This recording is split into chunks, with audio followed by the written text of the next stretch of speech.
Hello friends, నేను మీ హర్బన్ moments అన్ని.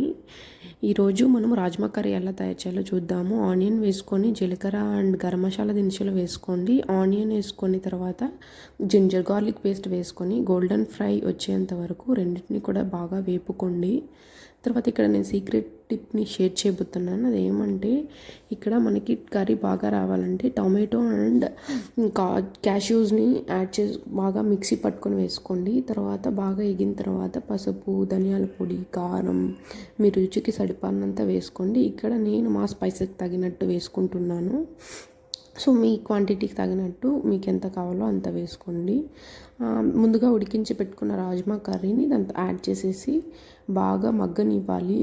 Rajma already ఉడికిపోయిందండి, కొంచెం ఉడికితే చాలు. కొంచెం వాటర్ తక్కువ వేసుకోండి, బాగుంటుంది. గ్రేవీ స్టైల్లో చపాతీ అండ్ అన్నిటికి కూడా చాలా టేస్టీగా ఉంటుందండి. ట్రై చేయండి. అప్కమింగ్ వీడియోస్లో నేను మంచి వీడియోస్ని షేర్ చేస్తాను. ప్లీజ్ డూ సపోర్ట్ హర్బన్ మూమెంట్స్ అనండి. Thank you for the